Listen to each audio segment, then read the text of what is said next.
Hello everyone, welcome back to my channel. This is the Rational Gooner, and I'm going to be talking about my top 10 Arsenal centre-backs in the Premier League era. That's from 1992 to the present day. I've gone for a top 10. I could easily have done a top 20 of these because there's two centre-backs every season, backed up by another two centre-backs, and this is over a 34-year period, so there's quite a lot of centre-backs throughout Arsenal's history, and I am in the Premier League. I'm bound to miss out quite a few, which is why I'm going to go through a few honourable mentions, and also I'm going to go through the terrible ones, the ones that absolutely just could not get off the ground, or just every time they played it was a disaster for us. So we'll stay positive for now though, and we will go for my top 10. A lot of you are going to disagree with me, and I know that there's going to be a lot of contentiousness. You may not disagree with the actual top 10, but you'll probably disagree with the placings I've done in this top 10. So first off, we're going to start with number 10, and I'm going to go with one from when I was growing up in the 90s. His name is Steve Bold. The great thing about Steve Bold in the Arsenal back four was he was the strong winner of all the headers, no nonsense. And his affiliation with the club as well, because he didn't just play for a very long time for us. He also stayed in the coaching role, in the backroom staff. He was Arsene Wenger's number 2 when Pat Rice eventually retired. But he was at Arsenal for 11 years, from 1988 to 1999. A lot of people don't remember that he was there until 1999 because he didn't play as much in the Wenger years as you would have expected, because Martin Keown pretty much took that role from him when he came back to the club. It was actually George Graham that re-signed Keown in 1993 to 92 to 93 season. But Steve Bold, throughout, between 92 and 99 was brilliant for Arsenal. He never let us down. He was part of that Arsenal set piece kind of routine where Merson would take a corner and it would go to the near post. Bold would flick it on, and at the back post was Tony Adams to head in. It was a routine that not a lot of teams could really do anything about once we, put the right ball into the box.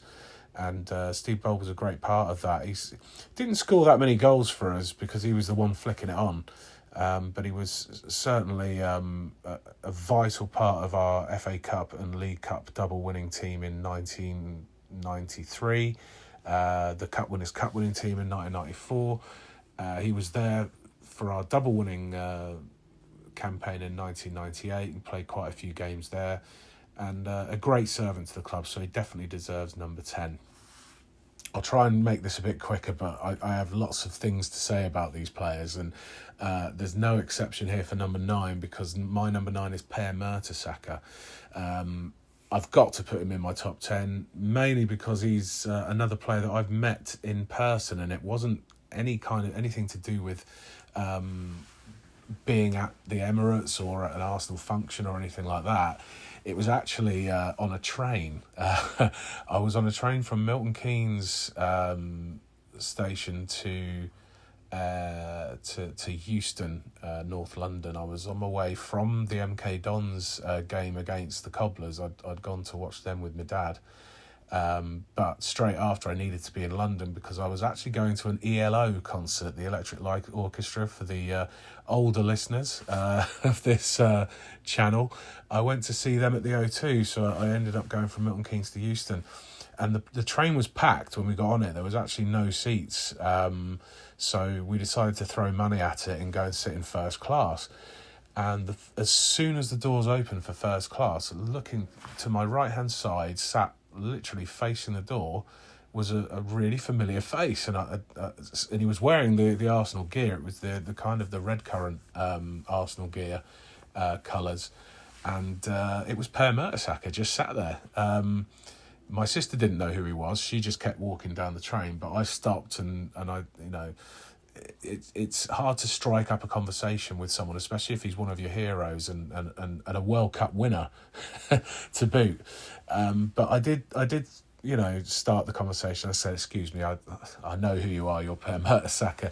Would it be okay for me to have a selfie with you?" And he said, "Yes, absolutely fine." He was a gentleman about it, and we talked for a little bit. And he was quite happy to have the conversation. He had a few other coaches with him because at this time he'd actually retired from football. He was an Arsenal coach when I met him. I think he's still on the coaching staff now. But I don't know why they were heading back. I didn't even ask him, but we had a selfie and I did ask him about winning the World Cup and winning the FA Cup a couple of times for Arsenal. And he was very courteous and patient with me, especially as my sister was shouting from the other end of the first class cart, "What the fuck are you doing? Can we hurry it up?"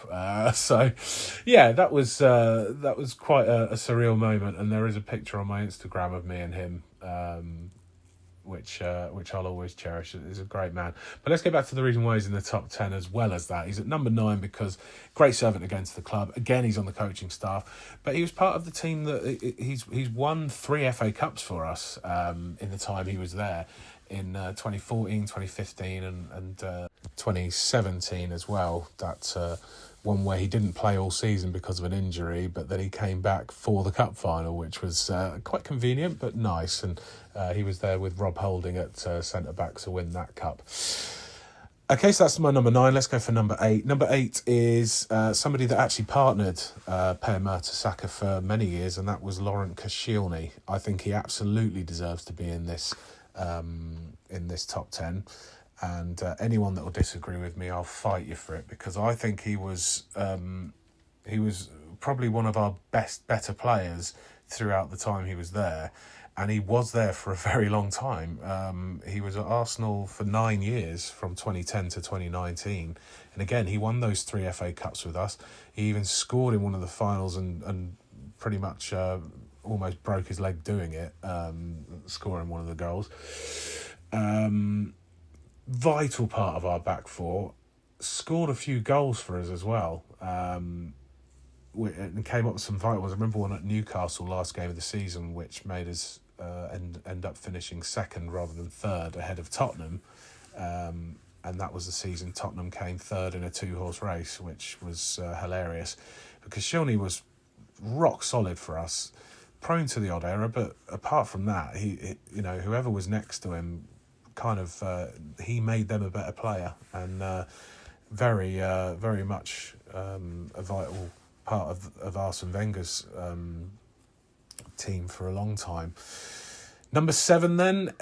Number 7 was probably my favourite player through that time that he played for us, and that's Thomas Vermaelen. Thomas Vermaelen, for me, was one of the best centre-backs in the world when we signed him, and I'll probably have a lot of people disagree with me there, but he was a brilliant servant to the club. He was there for 5 years. Again, he seemed to score a lot of goals from centre-back, but what made him a brilliant player for us was that he was a leader on the pitch, and we didn't have many of those in that era between sort of 2009 to 2014. And what he also had was that steel, where under pressure he would manage to get out of that situation in the same vein that Saliba does now in today's team, that he just has that composure on the ball. I do feel like there was an added pressure that was given to him that he couldn't cope with, and when Wenger gave him the armband, I do feel like he was distracted. He wore it well and he looked like a great captain, but I do feel like his actual performance has dipped since the armband was given to him. But definitely deserving of number 7 on the list. Number 6 is one of the Invincibles, and it's Kolo Touré. Kolo Touré should have been higher on this list. There's no doubt about that. 2 reasons why I haven't put him any higher than number 6. The fact that he left us for Man City hurt, and it hurt a lot of Arsenal fans at the time. He also didn't start out as a centre-back. He was more of a utility player when he signed for us. But once he'd got that position next to Sol Campbell sewn up, it was natural for him to play at centre-back. Brilliant player. Superb player. Can't fault him. Barely ever made a mistake. Again, popped up with the odd crucial goal from time to time. But the fact that he left for Man City and then went on to play for Liverpool, I can't put him any higher than 6, and I think 6 is quite generous for him. He is an invincible, so there's one reason why he should be there. But I'm not putting him any higher. Number 5 then, let's get into the top 5. Number 5 is a current player, and it's William Saliba. William Saliba, when he first signed for us, there was so much kind of fanfare that went around his name because he was being billed from the French league as kind of the next Laurent Blanc kind of centre-back. I think he's surpassed Laurent Blanc, even though Blanc is a World Cup winner. So Saliba, by the way. And Blanc was part of a very good Manchester United side, serial winner in every team he's played for. Saliba's getting there, and I think you'll find at the end of this season he'll have a lot more individual medals and a lot more team medals in his trophy cabinet, because we're doing something special this season. I know it's quite premature for me to say it, but if he doesn't win anything this season, it would be criminal. The only team that will stop Arsenal this season is Arsenal. We're the ones that will stop ourselves, because we've been far and away the best team in the Premier League. We've been the most impressive side in the Champions League. We're in the Carabao Cup final, and that's on Sunday. And I'm hoping that's our first trophy of the season, fingers crossed. And we're also in the quarter-final of the FA Cup with a great chance of getting through to Wembley again in the semi-finals. Saliba's a big part of that, and he's, we let him go out on loan, and Lionel Messi, who was playing for PSG at the time, said that Saliba's the best defender he's played against. Now, that's high praise from anyone, but to come from Messi, that's ridiculous. He came back to us, and then as soon as he started playing for us, you could see his class. You could see he was a champagne footballer, a Rolls Royce of a defender, and everything about him oozes quality, class, and he's a world beater, and we're very lucky to have a player like him, and he's coming into his prime now. We've only had him as a kid. He's now coming into his prime in these sort of seasons from last season to going forward for the next 3 or 4 years. If he stays at Arsenal, there will be a lot of temptations for him to go abroad. I think Real Madrid are interested in him, but for the time being, he is my number 5. Number 4 is the other current player, so just ahead of Saliba. You cannot deny that Gabriel Magalhaes has been incredible this season for us and for the last 3 or 4 seasons. I was a bit worried when I was at the Forest game last year, the first game of the season, where Gabriel was put on the bench in favour of putting Thomas Partey at right back and Jurrien Timber at centre back. It just seemed so weird to me that we've got such a strong and robust and full of character defender sat on that bench.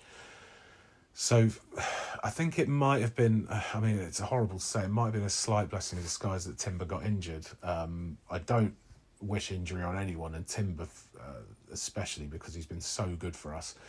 I didn't want it, I didn't think it would be a long-term one, but he ended up being out for most of the season. But bringing in Gabriel then, he never looked back from that point on. And, I thought he'd fallen out of favour with Arteta, but as soon as he came in, and he's just got that position locked down. Again, he seems to score. He seems to score so many goals for us. Top scoring defender, just a powerhouse of a defender. And rightly so, he's in the top 5 and he's at number 4. Number 3, I've gone for Martin Keown. He is an invincible defender, and he's also one of the hardest footballers in Premier League history. Any striker that that has played against Martin Keown will attest to the fact that Martin Keown is a nasty bastard on the pitch, but an absolute gentleman off the pitch. It's quite the Jekyll and Hyde for him. But as soon as he crosses that white line, and and he's got to mark up against these seasoned professional strikers in the Premier League and in Europe, he's just fully committed to the cause, and if it weren't for the two above him, he'd be my number one, Mike Keown. He's that good. But he was just a fantastic defender for Arsenal, and he won everything apart from the big European trophies. He won everything domestically for us. Quite unlucky not to get as many caps as he possibly should have got for England. I think players such as Des Walker, Tony Adams, Sol Campbell, they were above him in the pecking order for England, but absolute legend for Arsenal, and continues to kind of call out the horse shit from other parts of the media as a kind of Arsenal ambassador in the punditry world, which is great. Number 2, I've gone for Sol Campbell. Sol Campbell is the 100% reason for one of the funniest moments in football history, because it happened to Tottenham.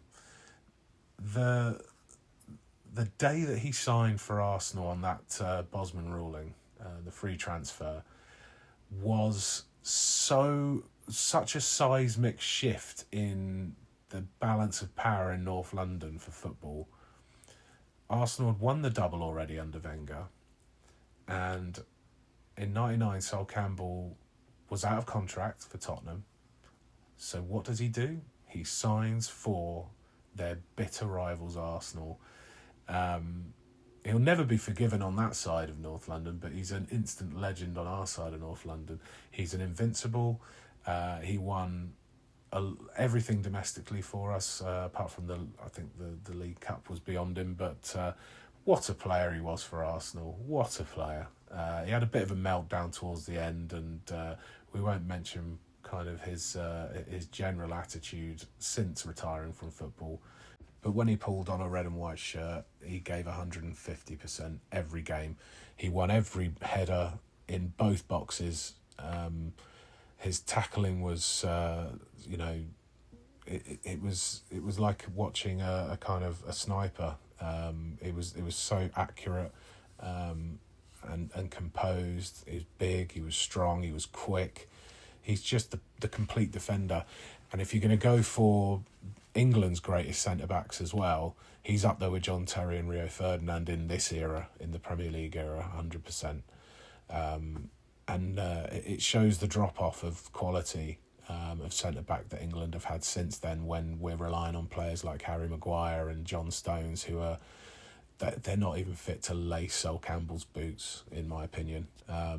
Absolute legend and a powerhouse for Arsenal.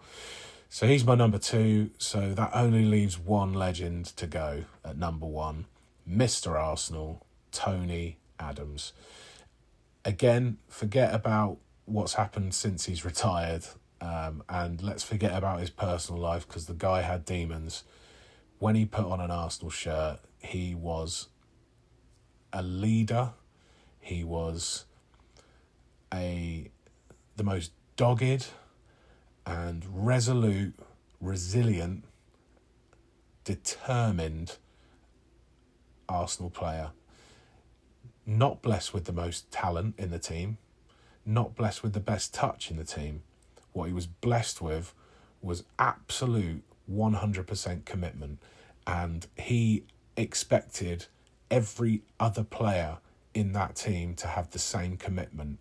And if they didn't last long in an Arsenal shirt, because of Tony Adams under George Graham to start with, and it went through with Bruce Rioch, and then Arsene Wenger.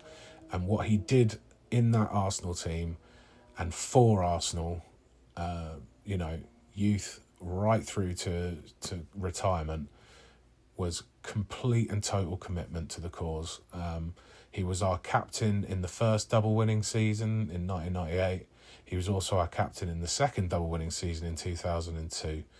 I say first and second during the Premier League era. I'm fully aware that we won the double in 1971. I've still got the VHS tape of us winning that cup final against Liverpool, the Charlie George winner in extra time. So I'm fully aware of our history, even though I didn't live through it. Tony Adams, Mr. Arsenal, is up there with the all-time greatest Arsenal players, not just centre-backs, players. He's right up there. And as I say, he had his demons, but overall, wonderful player for Arsenal. I've done 20 minutes, so I'm going to have to breeze through my honourable mentions. So there were quite a lot of centre-backs, so I'll say a few names that I think might have made the list. I'll say a few things. I mean, Philip Senderos, he was a good servant for us. Socrates, he came in and in a difficult period where we were in transition and Unai Emery had taken over. William Gallas, he came in the opposite direction when we sold Ashley Cole. He was very good for us until he had this meltdown after Eduardo broke his leg. Gabriel Paulista, I felt like Gabriel was very underrated at centre-back for Arsenal, but he certainly put in 100% every time he played for us. Andy Linnigan, I'll never forget that winner, that header against Sheffield Wednesday in 1993. Last minute, he had a broken nose because he got elbowed by Mark Bright, who didn't even get a red card for that. I think he did get booked for it, but he should have been sent off. David O'Leary, I'm not going to put, to be honest, there's no point in putting him in a Premier League team because he left Arsenal after that first season in 92-93 to join Leeds. But record appearance holder for Arsenal, so certainly worth a mention. Matthew Upson, another one that did quite well for us, but went on to do better things at West Ham. David Luiz came to us in the twilight of his career after leaving Chelsea, and I thought he did a great job for us and did what I liked about him was that he actually helped the youth players come through. He was a good influence in that dressing room at the time.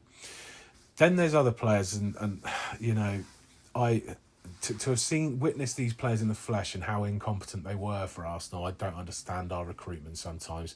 I'm talking about players like Igor Stepanov, Sebastian Squillaci, Mustafi. Off and on, he'd have a great game and then he'd have 10 terrible ones, Shkodran Mustafi. But you know, he's still a World Cup winner, which is absolutely ridiculous.